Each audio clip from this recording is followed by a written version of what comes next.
एक जिज्ञासु ने श्री रमन महर्षि से पूछा, भगवन, आनंद की अनुभूति का वास्तविक स्रोत क्या है?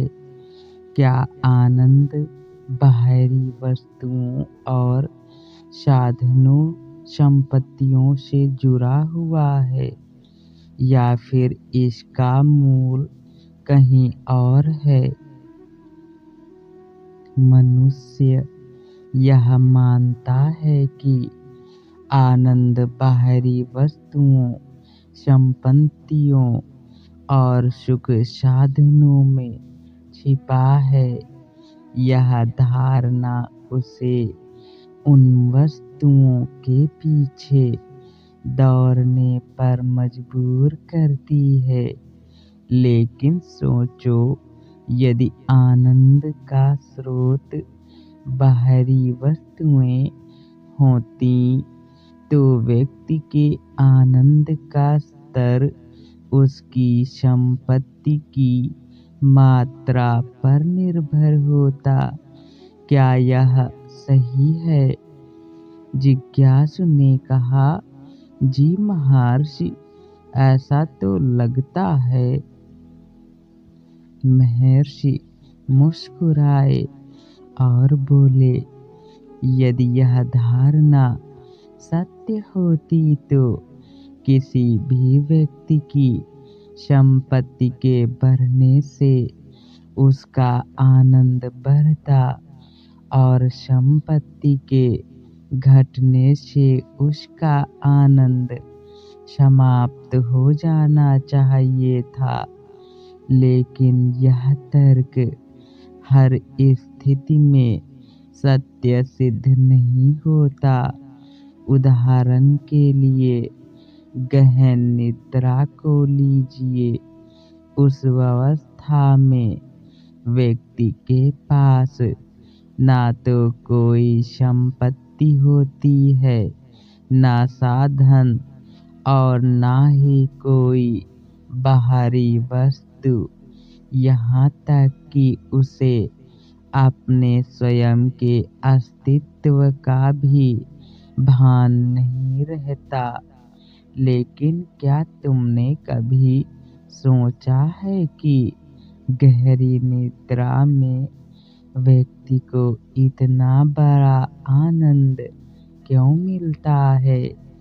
वह क्यों हर रात निद्रा की लालसा करता है? जिज्ञासु विचारमग्न होकर बोला, महर्षि, यह सत्य है।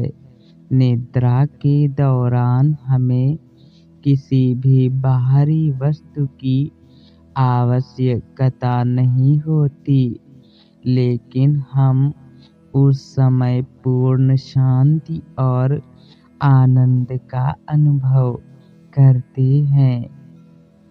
यह सिद्ध करता है कि आनंद बाहरी वस्तुओं से उत्पन्न नहीं होता।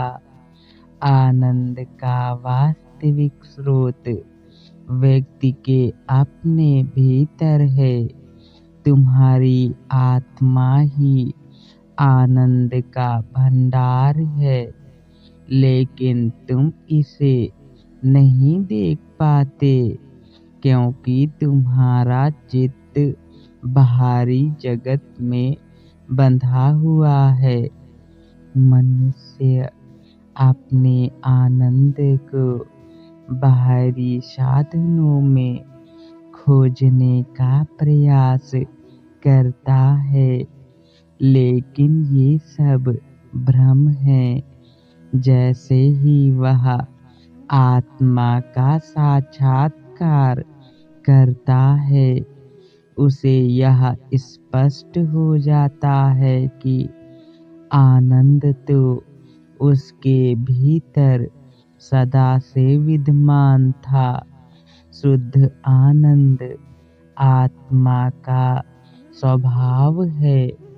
वह किसी वस्तु, स्थिति या व्यक्ति पर निर्भर नहीं करता। महर्षि, आत्मा के साक्षात्कार का क्या अर्थ है और यह कैसे संभव है? आत्मा के साक्षात्कार का अर्थ है अपने असली स्वरूप को पहचानना।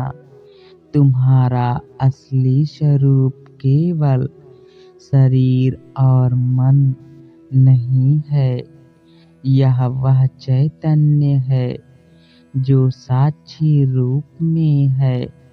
अपने विचारों और भावनाओं के साथ स्वयं को ना जोड़ो, बस स्वयं को साक्षी के रूप में देखो। जब यह साक्षात्कार होता है तो आनंद स्वतः प्रकट होता है। महर्षि, इस सत्य को जानने के लिए मुझे क्या करना चाहिए?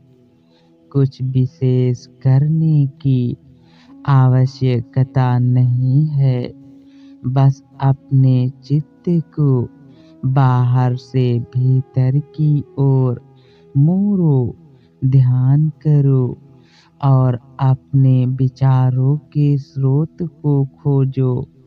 हर विचार तुम्हें अपने भीतर की ओर ले जाएगा। जब यह अभ्यास स्थिर हो जाएगा तो मन शांत हो जाएगा और आत्मा का प्रकाश प्रकट होगा।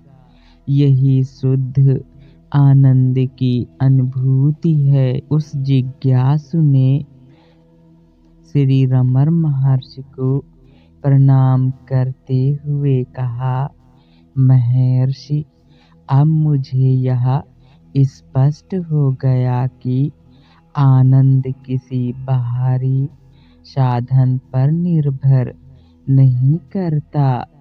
मैं अपने भीतर की ओर यात्रा आरंभ करूंगा। आपकी कृपा से मुझे मार्गदर्शन मिला।